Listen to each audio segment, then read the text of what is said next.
Kalau ada dalil dalam Al-Quran dan hadis yang sahih, gue siap balik ke Islam lagi. Oh, sudah kembali lagi. Kemarin syahadat di rumahnya siapa, Pak? Di Jumat tanggal 25 itu, Bang. Kenapa abang beragama Kristen gitu?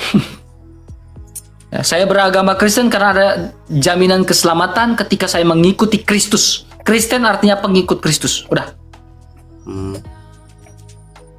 Nabi Musa Karena pernah begini, ngomong, Bang. akulah jalan kebenaran dan hidup. Gak ada, cuma Yesus yang ngomong kayak gitu. Ya jadi saya pengetahuan saya cuma gini doang kan. Nabi Muhammad itu makhluk paling suci di muka bumi ini.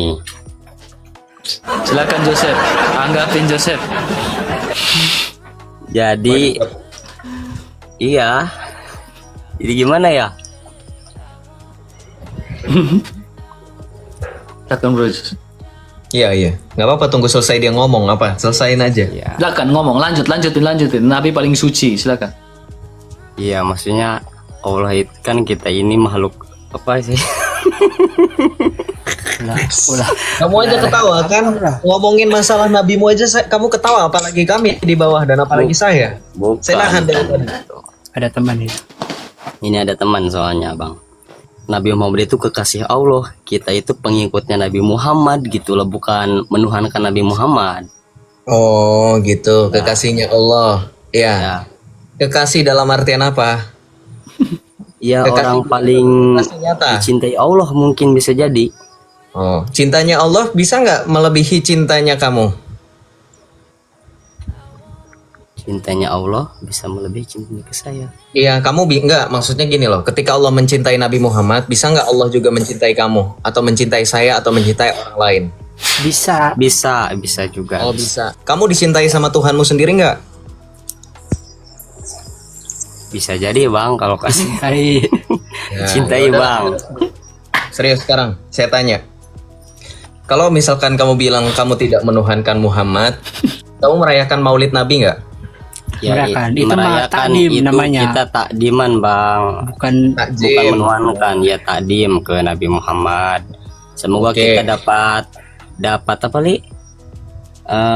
Syafaat yaumil kiamah gitu. Syafaat yaumil qiyamah. Oke, Ya. sekarang saya tanya, ketika kamu merayakan Maulid Nabi, yang kamu rayakan itu apanya?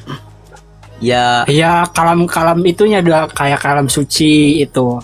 Oh, Kan kalam di suci. di Maulid Nabi itu tidak ada yang unsur negatif-negatifan, yang ada mauidho hasanah, terus baca Al-Qur'an. Temenmu aja terus suruh ngomong. silaturahmi. Kameramu ketunjukkan temanmu. Temenmu Ya, aja, kamu Dengan jangan. temanmu, ayo. Jangan, Berdua, gak apa-apa, kamu berdua. Cuma nyengir-nyengir soalnya. Enggak, jangan. Jangan. Cuma nyengir-nyengir Ini privasi, maaf. Oke, privasi. Oh, kamu Iya. kamu kan merayakan Maulid katanya ada Maudah dan Iya. seterusnya. Oh, oke. Dalil merayakan Maulid di mana? dalilnya Dalil. Kalau nggak ada nggak apa-apa. Kalau nggak bisa jawab dan nggak tahu nggak apa-apa. Kita ke pertanyaan Nggak tahu lain. sih. Kalau soal dalil, nggak tahu ya, soalnya saya kita masih mah- awam. Jadi merayakan Awam, itu oke. merayakan kelahiran Nabi gitu. Oke, kelahiran Nabi ya. Tapi tahu Iya. nggak Ibnu Katsir aja mengatakan bahwa kelahiran Nabi. Menurut kamu, saya tanya dulu nih sebelum saya jelasin. Nabi Iya. itu lahir kapan? Tanggal berapa? Tahun berapa? 12 Robiul Awal 12 bertepatan Rabiul Awal. Tahunnya tahun gajah. Tahun gajah di dunia Iya. ini tidak ada tahun Itu gajah. dinamakan tahun gajah karena dulu itu katanya itu jadi di zaman Kanjeng Rasul lahir itu kan disebut namanya tahun-tahun gajah gitu. Iya, tahunnya secara spesifik, cara angka tahu nggak selain tahun gajah? Ya cuma itu doang, tahun gajah ya. Oh, ya udah, saya kasih tahu ya. Ibnu Katsir aja mengatakan bahwa ketika Nabi dikatakan lahir tahun 12 Rabiul Awal, itu bisa jadi adalah kematiannya. Jadi bukan tanggal Iya, pas. jadi 12 kelahiran Rabiul Awal. sama itunya pupusnya gitu, Bang. Ya udah serius. Kalau kamu Siap. bilang kelahiran Nabi itu dirayakan, sekarang perbedaannya sama orang Kristen merayakan kelahiran Yesus Kristus apa? Lalu kamu tahu nggak di dalam Maulid Nabi, kamu ada gerakan namanya Mahalul Qiyam ya nggak? Iya, Ya, iya. marhaba. Marhaba. Ya. Kamu merayakan Maulid Nabi ada Mahalul Qiyam. Apa itu Mahalul Qiyam? Coba jelasin ke kami. Mahalul Untuk- Qiyam itu Muhammad bentuk Tuhan. sholawatan. Jadi Oke. di dalam sholawatan itu kita artinya itu sholawatan mahlul qiyam itu ya Nabi salam alaika itu kan artinya memuji baginda Rasul di dalam artinya. Kurang lengkap. Mahlul Qiyam itu adalah suatu istilah di mana kamu dalam perayaan Maulid Nabi Bang RK dan teman-teman, mereka merasakan kehadiran roh Rasulullah itu hadir di tengah-tengah mereka. Iya benar. Saya bisa buktikan kamu itu menganggap Muhammad itu setara dengan Yesus. Mau nggak bukti? Sekarang saya tanya, orang merayakan Maulid adakah hanya di satu tempat aja atau di beberapa tempat di Ya. seluruh dunia bahkan cuma di Indonesia? Ya di kebanyakan kalau di luar negeri kurang tahu sih. Ada saya. di luar negeri, ada Tapi di ada Turki, ya, ada nggak Bang gitu kalau di luar negeri ya kalau umat Islam. Ada di luar negeri, Turki merayakan, Mekah juga merayakan walaupun di sana itu sikut-sikutan sama orang Wahabi. Tapi saya mau tanya, jujur. Iya, Ya, iya, saya iya. mau tanya jujur. Kenapa di dalam Maulid Nabi itu ada istilah Mahlul Qiyam di mana ruh Rasulullah itu hadir? Iya. Kenapa? Maksudnya Bang gimana? Maaf. Mahlul Qiyam itu kan kamu berdiri kan? Berdiri kan? Iya, Pada iya, saat berdiri. kamu membaca Maulul Qiyam, kamu harus tahu nih, ini orang Islam nggak tahu keterlaluan. Kalian ngapain aja berarti pas Maulid? Itu kan membacakan Maulid ya, membacakan salawat yang tadi kamu katakan. Iya, iya, iya, iya. Ya Nabi salam alaika, ya Rasul salam alaika, ya Habib salam ala. Gua sampai apa loh? Itu kan lu tiba-tiba berdiri. Tahu nggak alasan kamu berdiri kenapa? Itu kayak menghormati aja Bang, menghormati aja Bang gitu. Menghormati, iya kalau Ya. Berdiri itu karena kalian merasakan ruhnya Rasulullah Muhammad itu hadir. Itu tahu Iya nggak? Nyon? benar, tapi benar itu Bang. Benar kan? Merasakan Benar kan? merasakan gitu. Walaupun Sekarang saya tanya, ajaran dari mana ruh Nabi Muhammadmu itu kekal dan bisa berada di mana-mana? Bayangkan bayangkan Maulid itu dirayakan, ntar ada di Depok, ntar ada di Tapi, Jakarta, ntar ada di Banten. ini Bang, gini ya. Setiap orang yang merayakan Maulid, Jangan. bentar, sebelum selesai. Setiap orang merayakan Maulid, berarti ruhnya Nabi itu melipat gandakan. Padahal dia hanya satu loh. Kenapa dia jadi Iya. kayak Tuhan, Oke. bisa hadir di mana saja, maha hadir? Kenapa bisa seperti itu? Karena gini Bang, kita kembali konteksnya kepada para wali ya. Para wali ada banyak, itu bisa hadir dia satu jasad tapi bisa hadir 40 tempat. Kebayang nggak? Khurafat ini Islam ini. Kamu cerita kayak gini nggak kepake bro sama Islam lainnya. Emang orang Salafi percaya wali itu bisa hadir di segala tempat. Wali Iya. wali kamu itu Apalagi kanjeng Rasul Bang. Aduh gimana sih itu Mas Sayyidul Sekarang pertanyaan Makhlukot, saya begini, Bang Erka. Sayyidul Anbiya, Sayyidul Mursalin, penghulunya semua makhluk Allah. Dengerin saya, bisa sesuai dengan apa yang ditanyakan, dijawabnya cukup, nggak usah kemana-mana. Ketika kamu malah membanggakan nabimu yang bisa hadir di Iya. mana-mana, kenapa nggak Tuhanmu yang maha hadir? Itu jawab ya. Poinnya Iya. di situ. Kalau kamu mau tanya, kenapa saya bisa nanya kayak gini? Karena Tuhan Yesus Kristus yang kamu sangkal sebagai Tuhan dan Juru Selamat. Di dalam Matius 18 ayat 20, Tuhan Yesus itu menyatakan, di mana 2-3 orang berkumpul demi namaku, aku akan hadir di tengah-tengah mereka. Dari perkataan Tuhan Yesus di dalam Matius 18 ayat 20, coba sampai kamu bisa buktikan ada dalilnya, sampai kamu bisa buktikan bahwa Muhammad punya kuasa seperti itu, saya siap kembali mu'alaf. Silakan, pakai dalilnya. Dalil ya. Saya nggak mau khurafat, saya nggak mau dongeng, saya nggak mau apapun yang tidak ada landasannya di dalam Al-Quran maupun hadis yang sahih. Silakan. Kayaknya apa ya Bang itu Itu kira-kira Bang? mah kalau soal bahasan dalil mah saya enggak banyak hafal dalil mah. Tuh, lihat tuh. Itu perkataan Yesus tuh. Tuh. Sebab di mana 2-3 orang berkumpul dalam namaku, di situ aku ada di tengah. Ini perkataan Yesus loh. Saya mau tanya, di mana ada perkataan Muhammad mengatakan di mana 2-3 orang berkumpul demi namaku, aku hadir di tengah-tengah mereka. Silakan. Saya tunggu. Nih, denger ya. Denger nih, ini live-nya Bang RK 3.000 orang nonton. Kalau ada dalil dalam Al-Quran dan hadis yang sahih, gue siap balik ke Islam lagi. Silakan. Maaf Bang, kami nggak Belum hafal ketemu dalil. dalilnya ini Bang, belum ketemu dalilnya Bang. Cuma dalil nikah aja hafalnya. Berarti Cuma kamu nikah doang dia hafal. Iya.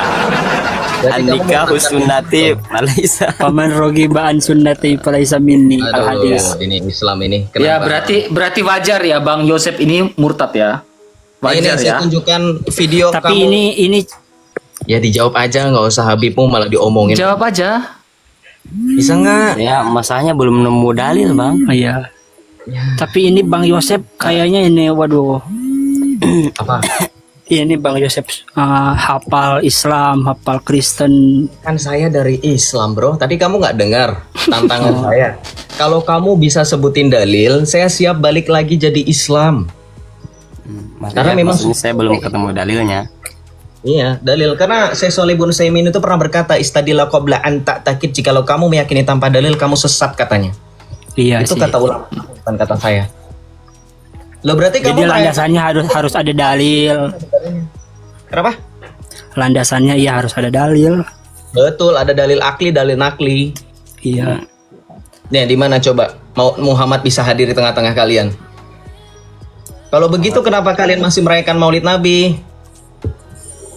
Ya saya Ya kami maksudnya, mah apa ya, namanya mencintai Nabi, jadi kelahirannya itu diagungkan gitu loh maksudnya. Kalau kamu kelahirannya diagungkan, kenapa?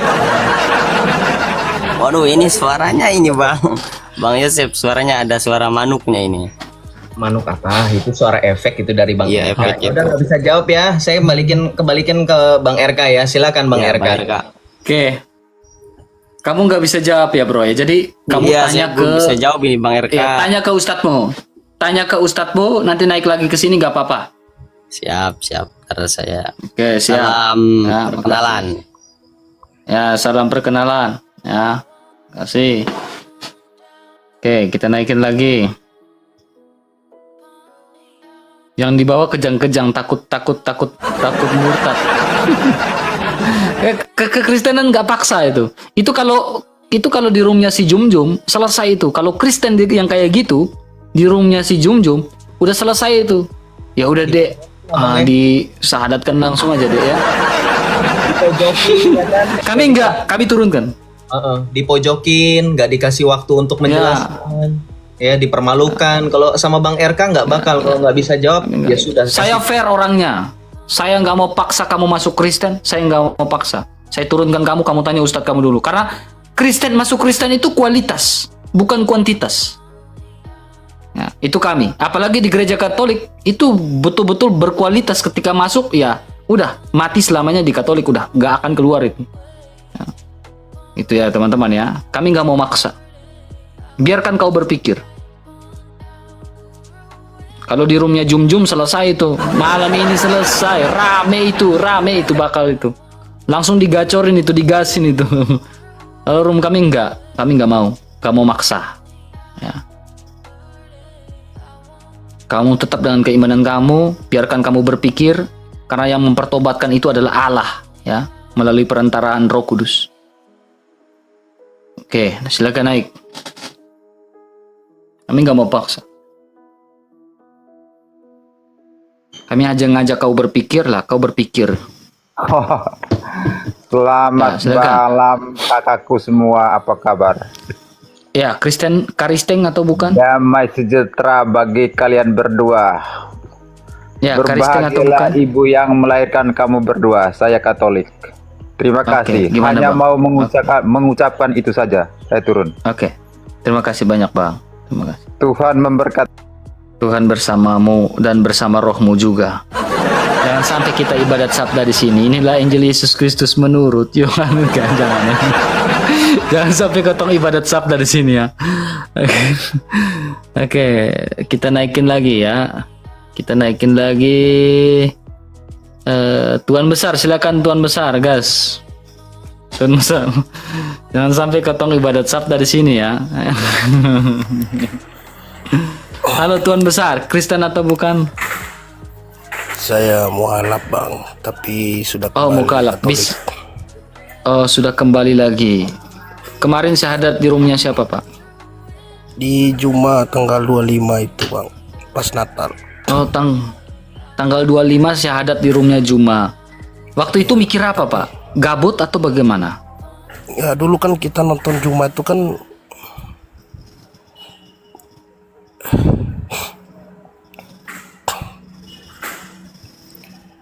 saya lagi di mobil bang, jadi nggak berani ini. Gak apa-apa, gak apa-apa. Oke. Jadi disyahadatkan di roomnya Juma ya intinya ya. Tapi sudah kembali ya. Puji Tuhan ya. Tapi dulu Saran saya, saya Pak, rasa beda bang. Setelah saya mualaf itu, saya sholat, saya apa, perasaan saya berbeda loh. Saya merasa diri paling benar. Dari bahkan kakak saya merasa mereka tuh kafir semua. Tapi setelah saya baca Lukas 18 ayat 9 sampai 14, di mana dua orang yang lagi berdoa itu, orang Farisi sama pemungut cukai itu saya nangis di situ. Bahwa Jadi, siapa yang meninggikan diri maka direndahkan, barang siapa merendahkan diri maka Jadi intinya Bapak, saran saya KE atau Eja pergi ke paroki terdekat, minta sakramen tobat ya, lalu pembaharuan baptisan. Mungkin Maret ini ada pembaharuan baptisan pas Paskah, mungkin itu ada.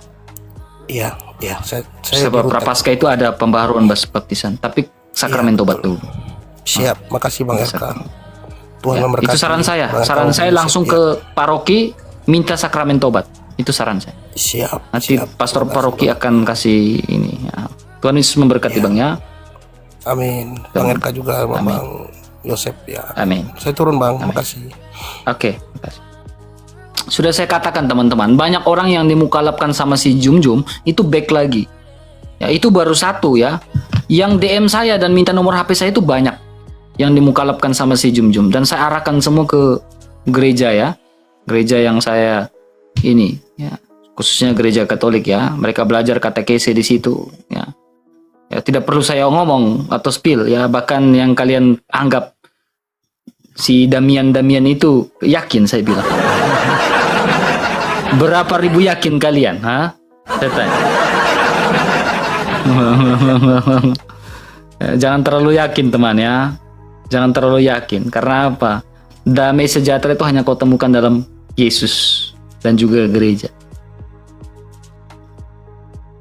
Nah, karena Yesus dengan gereja tidak bisa terpisahkan.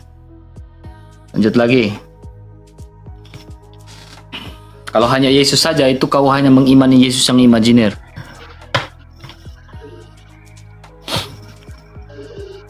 Mana nih? Halo, selamat malam. Selamat malam. Ya, bisa buka kamera silakan, Kristen atau bukan? Kebetulan Kristen saya atau Islam, bukan? Pak. Oh, Saya kameranya dibalikin, Bang. Kameranya, masa saya harus gini, Pak? Oh, baik. Bentar ya. Iya, diluruskan dulu. Tidak mungkin kan leher saya kayak gini kan. Oke, selamat malam, silakan. Aduh. Jangan dulu jeda-jeda lah, teman. Ya, belum apa-apa ini. Mana, Bang? Oke, Bang. Sebelum Abang bertanya, saya tanya dulu ya, Bang ya. Silahkan. Saya orangnya fair kok. Saya orangnya fair. Tenang aja. Ketika saya bertanya kepada teman-teman Islam, apa salah satu mujizat dari nubuat Nabi Muhammad itu, mereka katakan adalah Al-Quran, betul? Betul itu, Bang. Nah, kenapa jawabannya Al-Quran itu adalah salah satu mujizat dari Nabi Muhammad? Pertama itu banyak. Kenapa mukjizat dari Nabi Muhammad itu bukan Al-Quran? betul, bukan seperti keajaiban-keajaiban.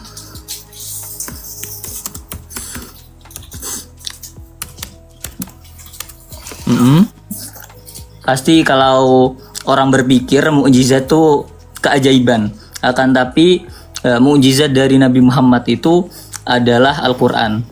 Bahwa Al-Quran Karena benar apa? dikatakan tidak akan bisa dirubah, atau Al-Quran itu tidak akan bisa hilang begitu. Ketika kalian mengatakan Al-Quran itu termasuk salah satu mujizat dari Nabi Muhammad, karena dia itu adalah ummi, apakah itu Betul. termasuk argumentasinya? Tidak. Kata ummi itu Nabi Muhammad tidak bisa membaca dan menulis. Kenapa? Nah, Ketika kalau tidak Nabi bisa Muhammad membaca, tidak bisa membaca dan menulis, kenapa bisa adanya Al-Quran? Nah, itu Gini, kan hubungan tidak bisa hubungan membaca nggak? dan tidak bisa menulis, ini mengartikan bahwa Nabi Muhammad itu tidak mengarang dan juga tidak mengada-ada Al-Quran, begitu. Kata ummi itu Ya. bahwa Nabi Muhammad itu tidak mengada-ada dan tidak mengarang yang namanya Al-Quran. Bahwa Al-Quran itu benar-benar dari Allah yang dilewatkan oleh malaikat Jibril. Seberapa yakin kau bahwa Nabi Muhammad tidak bisa membaca? Sebenarnya kalau seberapa yakin, kita memang tidak pernah bertemu langsung, hanya melihat referensi dan yang lain-lain. Akan tapi semua referensi itu kita tidak bisa yang namanya menjamin keasliannya. Akan tetapi karena kita telah mengimani yang namanya rukun iman dan rukun Islam, Intinya bisa membaca nggak? Nabi bisa membaca nggak? Nabi Muhammad tidak bisa membaca sesuai referensi yang Udah kita baca, gak usah putar-putar. Surah 98 ayat 2. Surah Al-Bainah ayat 2, baca. Baca nih. Rasulun minallahi yatlu suhufam mutahharah fiha kutub Silakan Bro Joseph. qayyimah. Oh, surat Al-Bainah tuh, lam yakunil ladzina kafaru min ahlil kitabi wal musyrikin itu. Nabi Baik. pun bisa baca itu. Kalau kita berpacu dengan yang namanya terjemahan Al-Quran, bahasa Arab itu bisa disamakan atau ditafsirkan bermacam-macam, Abang. Silakan Bro Joseph, lanjutkan. Tafsir apa? Kamu mau pakai tafsir apa? Tafsir Ibnu Katsir, tafsir Jalalain, tafsir Zuqtatut, tafsir Man. Maksud saya, kata membacakan di sana itu bukan artian tekstual membaca begitu. Akan Oke, tetapi itu kontekstual begitu. Oke, bacakan dalam bahasa Arabnya kalau gitu. Kamu terjemahkan satu persatu. Rasulun minallahi yatlu suhufam mutahharah. Di bagian mana kalau baca di situ maksudnya bukan baca dalam kontekstual, di bagian mana? Saya tanya dulu, membaca bahasa Arabnya apa? Kalau misalkan kamu pakai gramatikal bahasa Arab yang biasa dengan bahasa Arab Al-Qur'an emang sama, saya tanya. Saya bukan ahli dalam situ. Jadi Kalau saya misalkan tidak kamu bukan ahli dalam situ, kenapa kita harus ke situ? Apakah kamu memahami lughah? saya tidak memahami lughah. Akan tetapi Tidak. Kalau misalkan saya kamu tidak memahami lughah, tidaknya memahami yang namanya dasar bahasa Arab, bahwa tekstual membaca itu namanya iqra. Kalau yang suhufan mutahharah, nah meskipun saya tidak mahir dalam namanya tafsir, suhufan mutahharah itu tidak secara langsung, secara tekstual itu membaca begitu. Oke, Kontekstual. Faruk. Nama kamu Faruk atau siapa? Betul lah, Bang. Oke, Faruk, dengerin saya ya. Kamu ini bukan Allah. Kenapa kamu mau koreksi Allah? Sekarang pertanyaan saya. Saya tidak mau koreksi Allah. Oke, kalau kamu tidak mengkoreksi Allah, kenapa kamu mempertanyakan di situ? Kenapa terjemahannya di situ disuruh membaca? Gini ya logikanya sebentar sebelum kamu potong saya. Betul. Yang menerjemahkan Al-Quran itu bukan orang yang baru belajar bahasa Arab pakai Duolingo atau aplikasi atau kursus biasa. Orang yang menerjemahkan Al-Quran sudah pasti menguasai ilmu-ilmu tafsir, ilmu balaghah, dan juga ilmu-ilmu lainnya yang diperlukan untuk memahami Al-Quran. Betul lah, Bang. Pertanyaan saya akan sangat aneh kalau misalkan kamu mempertanyakan bahwa terjemahan di situ bukan berarti membaca. Makanya Iya, saya bilang kamu kalau mau pakai tafsir silahkan. Saya Bang RK nggak keberatan, kami akan bukakan, kami akan bantu tampilkan di layar. Jangan Iya, kamu Bang. penjelasan diri kamu Ya, sendiri. izin memotong sebentar. Akan tapi yang dipersoalkan ini membaca begitu. Secara langsung kita tidak menemukan kata ikra begitu, Bang. Ya kan? Berarti Membaca itu itu nggak secara cuma ikra, logika, bisa. secara itu diartikan secara kontekstual begitu, bukan tekstual begitu. Kamu saya bingung sama kamu ya. Kamu bilang katanya kamu nggak jago bahasa Arab, kamu nggak Betul, menguasai Bang. ilmu Allah, kamu nggak menguasai dalam konteks untuk mengoreksi gramatikal Al-Quran. Terus kenapa kamu masih ngotot bahwa membaca dalam konteks itu harus pakai ikro? Karena saya masih belajar bahasa Arab secara dasar begitu. Kata ikra membaca secara tekstual itu kan ikra begitu, Bang. Oke, kalau Sekarang misalkan sudah ada kata ikra berarti itu kan kontekstual saja begitu. Membacakan bisa jadi melantunkan kan begitu, bukan membaca secara zahir. sekarang kiroah artinya apa? Qiraah artinya bacaan. Dari Oke, kata sekarang kalau ikra misalkan awal. saya membaca Qara'a buku- yaqra'u qari'atan. Jadi apakah hanya ikro? Tidak, Bang. Akan tetapi kalau qiraah kenapa itu kamu berasal memaksakan? dari kata qara'a yaqra'u. Ya, kalau begitu kenapa kamu memaksakan bahwa di situ bukan berarti membaca? Sekali lagi. Ya, karena membaca itu bisa juga melatunkan kan begitu, Bang. Oke, tapi nggak valid ya argumen kamu ya, karena pertama kamu bukan ahli dalam ilmu logoh dan kamu juga bukan ulama, itu satu. Yang kedua, Betul, kalau Bang. kamu bukan dalam surah Al-Hijr ayat pertama, Al-Quran itu diturunkan dalam secara detail, nggak mungkin Al-Quran itu kamu koreksi, ya kan? Betul. Akan tetapi terjemahannya itu sangat bisa dikoreksi. Makanya di Kemenak itu ada revisi. Revisi ini bukan revisi Quran, akan tapi revisi terjemahan. Kalau Al-Quran tidak bisa berubah, akan tapi terjemahan ini bisa direvisi karena ada yang namanya tafsir berbeda-beda dan juga seiring berkembangnya zaman kontekstual dalam arti itu bisa berubah Oke, begitu, thanks Bang. for nothing ya. Kita baru tahu kalau ternyata Al-Quran terjemahnya bisa diubah karena melalui perkembangan bahasa. Thanks for nothing ya. Saya Begitu, baru tahu, Bang. Selama saya hidup 20 tahun, saya baru tahu Al-Quran terjemahnya bisa diubah. Bisa, Bang. Permasalahannya balik lagi. Satu, thanks for nothing. Kamu ngerti nggak? Kalau dari tadi kamu mempermasalahkan surah Al-Bayyinah, kamu katakan membaca. Tidak mempersalahkan, Abang. Oh, berarti di situ kamu setuju atau nggak kalau misalnya nabimu bisa membaca? Membaca itu bisa juga melantunkan. Kita tidak menyempitkan pikiran membaca itu membaca dalam artian ya membaca. Membaca Oke, saya pakai argumentasi kamu. Kamu bilang membaca itu melantunkan. Sekarang kalau saya melantunkan sesuatu, apakah harus ada tulisannya atau tidak? tidak, Bang. Karena Oke, sekarang silahkan kalau kita bacakan Al-Quran. Kalau orang yang hafal bacakan Al-Quran, ya sudah tinggal baca. Orang yang menghafal Al-Quran apakah tiba-tiba hafal atau pernah membaca bacaannya? Pernah membaca dong, Abang. Ya sudah, kalau begitu buat apa kamu berbicara, Faruk? Berarti tetap harus membaca, Ruk. Intinya saya pusing sama kamu, dengerin kamu tuh ngomong kayak gak ada. Tidak, Bang. Tidak begitu. Membaca bisa Faruk, juga melantunkan, lihat Abang. baik-baik. Sekarang kamu artikan ini Faruk, komplit ya. Bingung. Ini Sahih ya. Bukhari 111 ya. Ketika Nabi bertambah parah sakitnya, beliau bersabda, "Berikanlah aku surat, biarkan aku tuliskan." Nah, sekarang tuliskan di sini kau artikan apa lagi nih? Begini, Abang. Saya bukan ahli Ini hadis, Nabi Abang. bisa tulis. Sekarang di Al-Bayyinah kau tidak percaya dia membaca, kau menafsirkan lain. Sekarang di Bukhari 111, Nabi bisa tulis nih.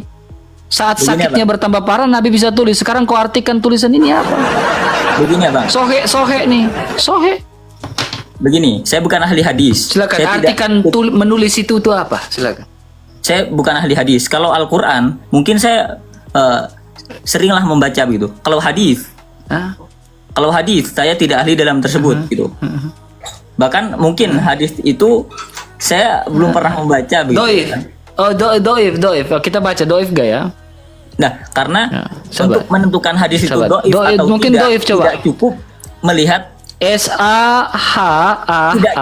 tidak cukup. Sahih tidak atau cukup doif? melihat di website atau tidak cukup melihat di doif website atau sahih aplikasi, nih. ya, Ini Bang. bukan website, ini jelas nih.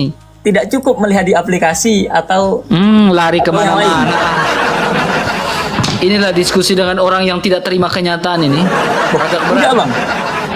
Hadis itu Agak berat teman. dituliskan. Kamu makanya Abang Kiai tidak bisa almarhum memakai Kiai Haji data Buya Sakur mengatakan menggunakan saya bisa aplikasi buktikan. atau website itu tidak valid. Saya mahasiswa, Bang.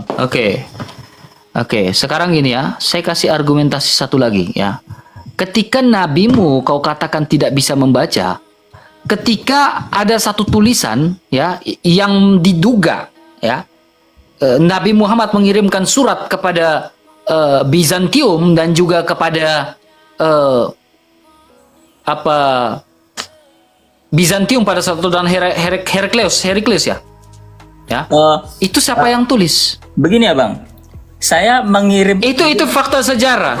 baik Ketika baik, Nabi itu. Muhammad Saya tidak menuliskan membantah. bahwa, coba dengar dulu. Ketika Saya Nabi tidak Muhammad membantah. menuliskan kepada Heraklius dan juga kepada Bizantium agar Heraklius itu bertobat dan mengikuti agama Islam. Tetapi ya diduga bahwa Heraklius itu menolak apa yang dituliskan oleh Nabi Muhammad. Betul itu, Ya Bang. kan? Akan tapi begini. Nah, sekarang siapa yang tulis itu surat itu? Coba. Begini. Itu Pak baru Jokowi argumentasi dasar saya ya. mengirimkan- Gini, saya kasih logika gini. Pak Jokowi mengirimkan surat ke Prabowo misal. Apakah itu mutlak Pak Jokowi yang menulis? Tidak, Lalu kan, Bang? di Sahih Bukhari ini apakah dia yang tulis atau bukan? Nah, itu Nah, kita hubungkan dengan Sahih Bukhari 111 supaya kau masuk jebakan saya. Ini siapa yang tulis? tidak, Bang. Tidak. Saya bukan ahli hadis begitu kan. Jadi Jangan kemana. Jadi Ini siapa tidak. yang tulis dulu? Jawab dulu. Kalau Al-Quran Berikanlah saya aku berani. surat. Aku ini siapa? Aku tuliskan sesuatu Nah, untuk gini, kalian. hadis Siapa yang tulis? itu turun menurun Silakan orang-orang Bro yang Joseph, menulis. mau tambah. Iya nggak apa-apa. Kita tunggu di sampai selesai. Ya gimana? Hadis turun temurun terus Turun-turun ya. orang menulis begitu. Meskipun itu sahih begitu kan. Sahih ini kalau kita lihat dari kitabnya langsung, oke lah. Itu kita bisa valid. Ini ada kitab Sahih Bukhari itu. Akan tapi kita kalau lihat dari aplikasi lah atau apalah gitu. Ini kan bukan data yang valid gitu, Bang. Dengarkan saya, kamu ngaku mahasiswa, kamu bilang dari data aplikasi atau website kamu bilang nggak valid. Kamu mahasiswa universitas zaman batu kah? Kamu pakai jurnal, apakah jurnal itu diakses sintak itu harus pakai buku? Kamu bayangkan kalau jurnal itu Bukan diakses begitu. pakai buku. Akan tetapi Kamu bilang gini, loh, oh saya mahasiswa, kalau pakai website, pakai aplikasi belum tentu valid. Pertanyaan saya, kevaliditasan data menurut kamu loh ya, karena kamu mengaku mahasiswa, sama-sama Betul, mahasiswa. Parameternya ketika hadis ada di dalam aplikasi, itu nanti Bang RK bisa tunjukkan loh aplikasinya, developernya Betul. siapa, terus nanti yang pertama, saya tidak membantah sahih hadis itu tidak sahih. Saya tidak membantah itu. Akan tetapi saya tidak bisa memastikan hadis itu sahih atau tidak karena pertama tidak tahu kredibilitas dari aplikasi itu pertama. Yang kedua, saya bukan ahli hadis. Yang ketiga, saya tidak bisa menafsirkan itu. Kalau saya menjawab itu, sama saja saya menjawab apa yang saya tidak tahu gitu. Jadi apa artinya diskusi ini kalau saya sok tahu begitu, Bang? Betul, itu dia. Thanks. Ya, kita dapat poinnya. Kalau gitu ngapain kamu dari tadi ngomong? Oh, bukan Abang. Karena Abang fokus pada mengalahkan saya, bukan fokus pada diskusi Ya, memang terbuka. kita harus mengalahkan sesuatu yang tidak benar. Buat apa ketidakbenaran harus dibiarkan? Bukankah Nah, itu betul? berarti intinya bukan diskusi kan? Ya, Fokus diskusi untuk tentang mengalahkan. yang benar, bukan mencari yang salah, bukan? Nah, Kalau kamu nggak jadi mau ketemu. dikalahkan ya berarti kamu nggak mau ngalah, nggak mau salah Bukan gitu ya. Abang, bukan tidak mau kalah. Akan tetapi ketika kita mau dikalahkan gitu, ya kita cari yang fair aja begitu. Nggak bisa cari yang fair. Kebenaran itu nggak bisa fair-fairan. Kebenaran itu harus jelas. Sekarang gini, Betul. kita fokus lagi sama Bang RK punya data dan kita dari tadi omongan. Nabi, ketika kamu buka tafsir, semuanya ulama mengatakan nabimu itu bisa baca dan tulis. Kenapa kamu menolaknya? Pertanyaan saya, secara dalil, kamu bisa bantah dalil saya dengan gini loh, keberatan saya, objection saya sebagai mahasiswa, Bang RK juga mahasiswa, kamu juga mahasiswa, keberatan kami adalah ketika kamu mengatakan itu tidak valid, itu belum tentu valid. Oke, ini begini, kamu denial artinya.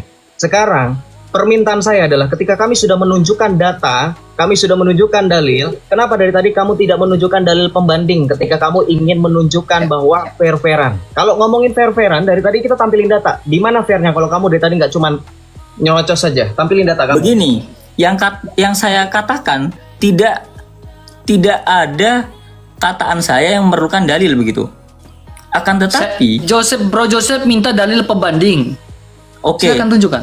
Kamu mahasiswa Dalil kan? pembanding. Enggak, Iya, kamu betul. mahasiswa kan? Ya, tunjukkan Betul. dalil pembandingnya, silakan. Baik, dalil pembanding. Bantahan pembandingnya, silakan. Oke, saya cari Argumentasi dulu pembandingnya, silakan. bahwa Nabi itu tidak bisa membaca dan menulis. Nabiil ummi. Silakan Tapi saya kasih cari dulu argumentasi suratnya, karena pembanding. Iya, saya cari dulu. Kamu mahasiswa atau gimana? Ketika kami menunjukkan argumentasi seperti itu, Anda pun harus menunjukkan Betul. argumentasi pembanding bahwa perkataan Joseph dengan RK ini salah. Nah, itu baru dialog, cari benang merahnya. Betul. Kita tidak boleh. Kamu silakan kasih argumentasi secara akademis pembandingnya kayak gimana? Itu yang dibutuhkan. Betul. Lagi juga ya, saya bingung mahasiswa mana yang diajarkan oleh dosennya ketika sedang berbicara di depan muka umum atau ketika berbicara presentasi di depan kelas, dalilnya belakangan, datanya belakangan. Nah, Bicara duluan. karena saya Namanya dengerin. tidak menyiapkan. Saya baru lihat live begitu kan. Akan tapi ini menarik kata saya, begitu kan? Oke, saya bacakan. Dengerin. Saya nggak nanya, saya tahu kamu nervous dan segala macam, itu urusan kamu. Saya nggak nanya bagaimana perasaanmu di live, bagaimana perasaan kamu pertama kali, enggak. Fokus. Ketika kamu naik ke sini, apakah kamu sudah mempersiapkan data-data kamu? Itu Baik, nanya bagaimana begini ya perasaan Bang. kamu Jadi juga. minta Akan dalil tetapi- pembanding Ya. bahwa Ya, Nabi akan itu tetapi- tidak bisa membaca. Pertama, di surah Al-A'raf ayat 157. Saya minta kamu mengeksegesis, maksudnya kamu mengeksegesis Al-Baqarah 2 dengan Bukhari 111 tadi, dieksegesis secara bahasa. Kalau kamu Oh, mengatakan I see. membaca itu bukan konteks seperti itu. Nah, silakan kamu kasih argumentasi pembandingnya. Itu maksud kita. Jangan kau melakukan, nanti ketika kau sudah melakukan eksegesis dari kata itu, baru ini mahasiswa nih berpikir nih, jangan buntu. Ketika Baik. kau sudah mengeksegesis dalil pembandingnya itu dari akar kata itu, lalu kau koneksikan, ini belajar namanya ilmu, dalam ilmu teologi namanya belajar ilmu apa nih? Ini ilmu namanya hermeneutika. Lalu kau mencampurkan lagi, mengkoneksikan dengan ayat-ayat lain. Tetapi sebelum kau mengkoneksikan ayat-ayat lain, kau melakukan eksegesis yang mendalam terkait dengan ayat itu. Ngerti nggak? Begini, abang tadi Bukan minta dalil akan pembanding. tetapi, Dalil. silakan jelaskan.